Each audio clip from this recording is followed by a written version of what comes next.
Following Friday's disaster for Tesla stock and broader markets, I think there is reason to be optimistic in this upcoming week. We will take a look at the option activity and how big money is positioning. They are continuously, indeed, covering on short positions. So why in the world are hedge funds and institutions, overall just big money, so bullish on Tesla right now? What are some retail investors missing that hedge funds and institutions are paying very close attention to? I mean, let me say that again. Hedge funds and institutions are the most bullish on Tesla stock they have ever been before. There's never been an instance that institutions have been more bullish than right now, as Tesla is down 31% from all-time highs. That is something you don't see all the time. Usually when Tesla is down this much, there's fears of, everything with Tesla, like Tesla's collapsing and growth concerns and brand concerns. Not right now. It seems like a lot of that fear is concentrated in retail investors. And unlike other times where it was concentrated in large money, that fear at least, retail may be on the cusp of missing out. And while here on this channel, I will make sure that you at least have the knowledge to make a accurate financial decision at the very least. So first and foremost, this week is going to be a crazy week for Tesla. And again, here in this video, I will share with you kind of a price prediction where I think Tesla stock could go this week, some downside targets to watch out for, and some upside targets that could be achieved if indeed this is a good week. Keep in mind, we have a lot of economic data, as I went over in the last video. We have NVIDIA earnings as well as other software earnings and consumer names that will report. Now, even next week, we have more consumer names that will report. So the consumer strength argument is going to be an ongoing thing that, consumers and investors pay attention to. Okay. Is the consumer weakening into a recession?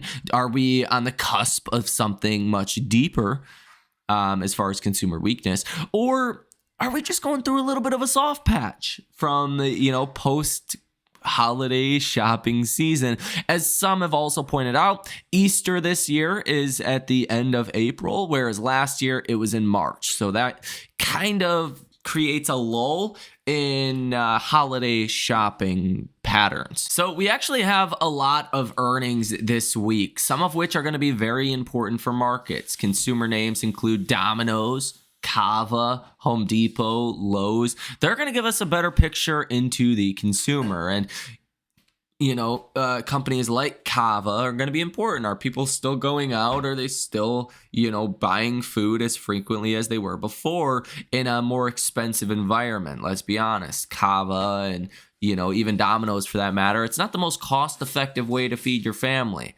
There's other, alternatives. Now, pizza's little bit more, recession proof, if you will. Pizza just tends to do well when the consumer slows down.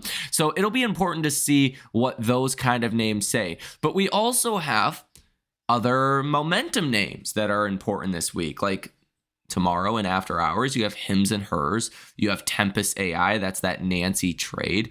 You have other names like C3 AI, Snowflake, Salesforce later this week, SoundHound, Dell.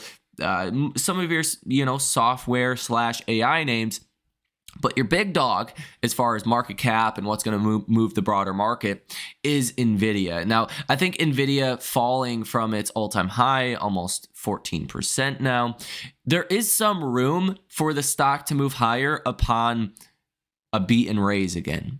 For a while there, NVIDIA was just such a high flyer. It was doing so well. Every time NVIDIA would report earnings, it wasn't really rewarded because you had already kind of priced that in heading into the earnings report. This time around, I'm optimistic that NVIDIA is going to have good earnings, kind of the same old beat and raise, and the stock could actually move higher based on that. After all, we've gotten our hyperscaler earnings, and they've all pretty much raised their CapEx guidance. Google, Meta, Amazon, Microsoft, they all raise CapEx guidance. And a lot of that money is going to funnel straight to NVIDIA. I think the bigger story this week could be on the economic data. On Monday, Dallas Fed Manufacturing Index and Chicago Fed National Activity Index. On Tuesday, Richmond Fed Manufacturing Index, services revenues and manufacturing shipments. S&P Case-Shiller home price, CB consumer confidence, Fed Barkin speaks, Fed Bar speaks. On Wednesday, you will get a 7-year bond auction and a speech from Fed Bostic. Wednesday is really going to be the slowest day. Fed Barkin also speaks as well. New home sales month over month and new home sales for January comes out in the morning. Thursday and Friday are your big days. This is really the data dump, if you will. Wednesday is important for NVIDIA earnings. So really Wednesdays, NVIDIA earnings. Thursday and Friday are data dumps. So if we are going to bounce a bit, we'll talk about this in a few minutes. But if we're going to bounce on Monday and Tuesday, that's kind of expected. Okay. It's Wednesday, Thursday, and Friday that could give you the bigger move, either higher or lower. On Thursday, durable goods orders month over month, again, feeds straight into consumer strength or not. If durable goods, do not beat expectations, you're going to have a problem. GDP growth rate quarter over quarter, second estimate for Q4 is expected to fall from 3.1% down to 2.3%. Any further weakness there is going to be an issue. You have initial jobless claims, you have real consumer spending, a speech from Fed Bar, pending home sales month over month and year over year, Kansas Fed Composite Index, Kansas Fed Manufacturing Index, Fed Bowman speaks, Fed Hammock speaks, and Fed Harker speaks. So Thursday is like a data dump. Same is true for Friday. You have core PC price index month over month. If this comes in lower than expected, that's obviously going to be great news. Higher is going to be worse. Personal income month over month expected is 0.4%. I want to see this come down. If that comes down, that's going to be really good news. Personal spending month over month could be a huge data point as well. Last month was positive 0.7%, expecting that to fall to 0.2%. And you have goods trades balance, expecting negative 114.7 billion for January. Retail inventories, wholesale inventories, and Chicago PMIs. That data on Friday is going to be important because it's going to give us a new GDP estimate for Q1 via the Atlanta Fed GDP Now tracker. We went from almost 4% expected GDP for Q1 down to about where analyst blue chip consensus is at about 2.3%. Okay, so you're back to that level. If you start to fall further from here, if Friday is, not great with the inventory data, with personal spending data, you're going to see GDP estimates come down more. And that could start to hit the blue chip consensus. And if Wall Street starts to bring down their targets for GDP, that could be an issue. Now, to some extent, that could be positive for growth stocks. When cyclical growth, when the economy is not as strong and not growing as fast, growth stocks tend to outperform, which could bode well for a stock like Tesla.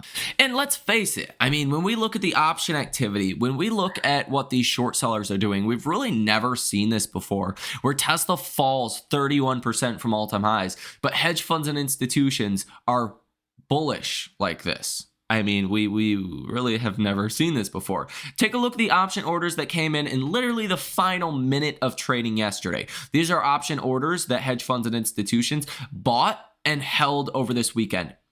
You have a February 28th. That's a this Friday option. You got 4 of these right here. The 375 calls, $162,000 there. 370 calls, $226,000 there. 375 call, $162,000 there. And a 370 call worth $226,000. They went out and they bought some very bullish options right, as the markets were closing. Take a look here. You have a March 21st 180 call worth $56 million. You have another March 21st 180 call worth $56 million. 2 of those orders back to back. Look at this, a March 21st 250 call worth $27 million. Another one here. You have a 250 call for March 21st worth $9 million. You have very unusually bullish option activity in Tesla right now. So for Friday, in total, you had 388 different trades from hedge funds and institutions, totaling $451.2 million with a positive order value of 75%. That is a very good number considering Tesla was down 5% or so on Friday and Tesla's down 31% from all-time highs.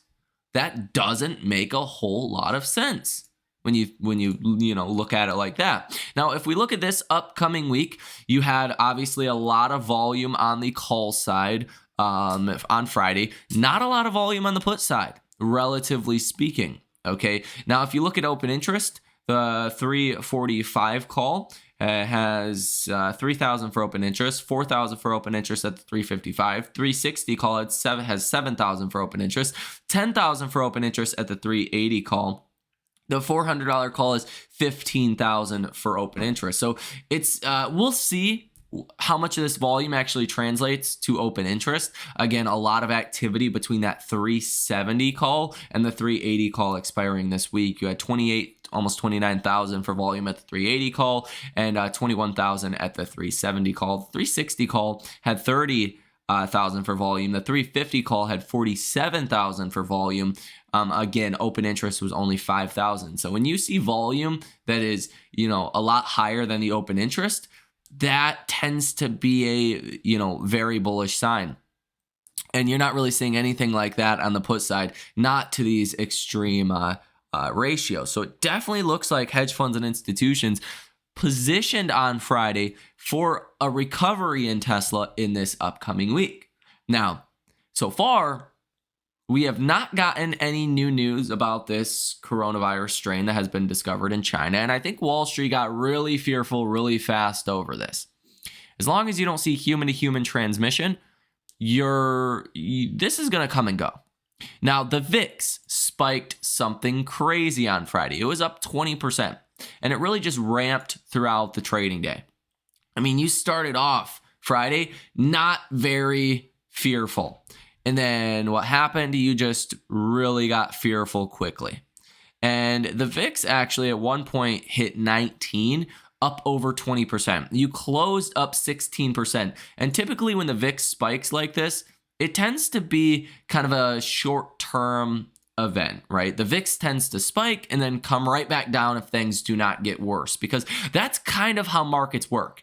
If things do not get worse, if it's just like a bad headline, bad day or whatever, and then the next day is not equally as bad, if not worse, the VIX will come down, people will let off some of those hedges, and markets can move higher. And I do think that is possible, at least in the beginning of the trading week, coming tomorrow, coming on Tuesday. Now, whether or not markets continue higher on, say, Wednesday, Thursday, and Friday, comes down to the economic data. And for whatever reason, Friday tends to be a bad day because that's when Trump likes to come out with tariff headlines and really just when markets tend to be weak. I think it's the fear of what could happen over the weekend that has Fridays that's usually a pretty rough day. So I'm actually optimistic that Monday, Tuesday, Wednesday could be good. I don't think there's any reason to question NVIDIA earnings for that matter.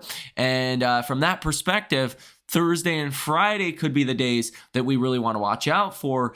If the economic data comes in weak, that is going to be the biggest issue. Now, Tesla stock on Friday closed below its 100-day moving average, which is not exactly great. That could set us up for a test of that 310 level this week. If things were to be really bad, if I'm just completely wrong on this, Tesla stock's going to fall to that 200-day moving average around $275 per share. Okay, that would be a fantastic buying opportunity if that happens. But again, I'm not convinced that is actually going to happen. I think the markets are going to be in a pretty rough place if Tesla falls to 275 from peak to trough. Assuming we bottom at 275, would be a 44% move lower in Tesla stock.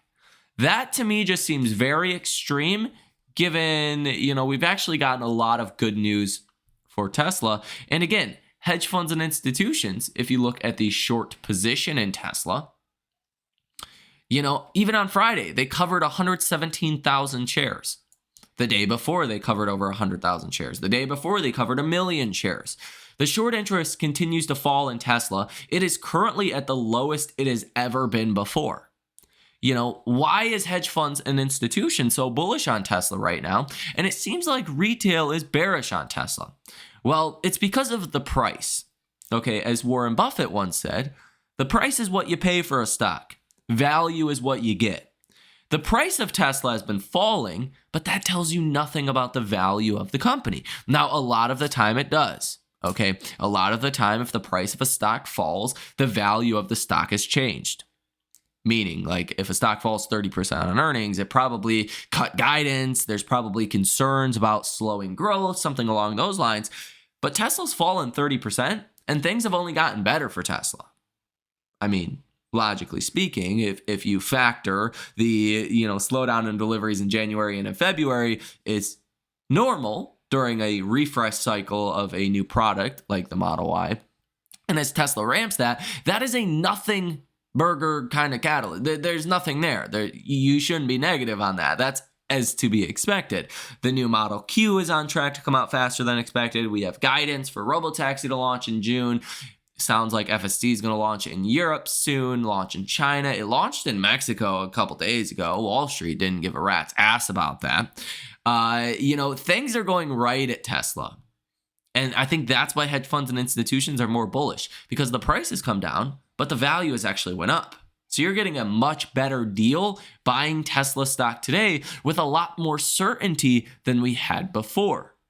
We've gotten clarity on a lot of these different projects from Tesla via Tesla earnings and from the news that has come out in recent days. And that is why I think hedge funds and institutions have grown more optimistic on Tesla versus more negative.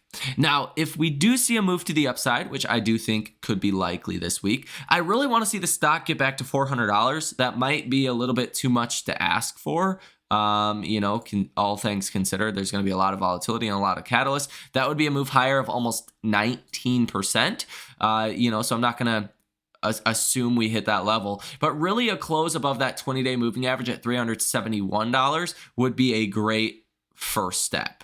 And that would be a move higher of about 10% this upcoming week. That I think is totally doable. Totally doable. Again, if things get bad, you're going to approach that 310 level. If things are really bad, you're going to be at that 275 level by this Friday. I don't forecast. Fear is growing at this point. Again, when the VIX spikes like that, you need to see fear that kind of compounds fear. At least until Thursday and Friday, I don't think we're going to get that because we've not gotten any new information, no human-to-human transmission of the coronavirus strain. So normally, when fear does not compound on fear, you do see a bounce, right? You see a bounce from the ultra-fearful levels in which we've been super fearful for a while.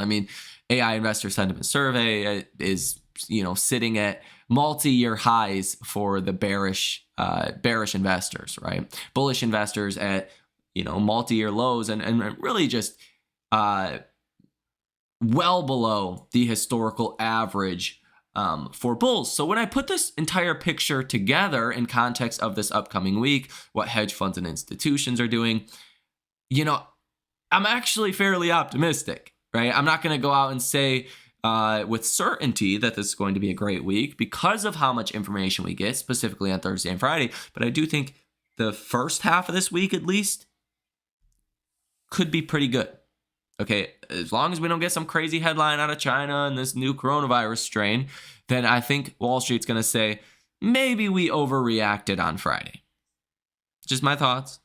Let me know what you guys think down below in the comment section. Again, I do think the biggest thing that kind of should give most people confidence is what big money is doing, because big money, they're not smarter than you. They're not smarter than me. They're not smarter than the average investor in Tesla or just the average investor in general that's been doing this for years. But Wall Street does have more information than us, and they are clearly taking this as an opportunity to cover on short positions and to get some long exposure in Tesla. We've went over the 13F filings as well. They are buying the dip like crazy in Tesla. Why? Because Tesla's getting better, not getting worse. The stock has gotten worse. That doesn't tell you anything about the business. And that's what ultimately matters. And that's why, I got to keep my $900 price target by the end of this year, because I'm not seeing anything that is concerning. In fact, I'm seeing things getting better for Tesla. Just markets are a little skittish these days, and especially retail investors. Big money seems confident in covering their short positions and getting that upside exposure. Retail investors, not so much. Just take a look at the comment section of this video or previous videos. And as a contrarian indicator, when you see a lot of bears, that's normally a good sign. And I do think now in the low 300s is a great buying opportunity. I mean, every time Tesla falls like this 30, 40, 50%, it's been a buying opportunity in the past. I don't see why this time would be any different unless we go into some kind of recession, in which Thursday and Friday is going to give us a lot more clarity to that question. And hopefully, the economy is not slowing. Hopefully, recession risks are not rising, because that's the worst case scenario for Tesla if we were to go into some kind of recession. So, and really for automakers, for everyone, right? Recession's not good for literally anyone. So that is going to do it for this video. Let me know what you guys think about this upcoming week for Tesla stock down below in the comment section. Have a fantastic rest of your day. Thank you guys, those of you that support this channel in the freest ways possible, like hitting the like button and subscribing to the channel, as well as following the X account that is Michael Tyler over there. I appreciate all of that, as well as those of you guys that support in other ways, like becoming a member in the Patreon, link down below in the description of this video, or sending super thanks, or being a member here on this channel. All of that helps this mission, helps make these videos possible, helps to push these videos out to more and more people. So I do appreciate you guys. Nonetheless, have a fantastic rest of your day, and I will see you in the next one.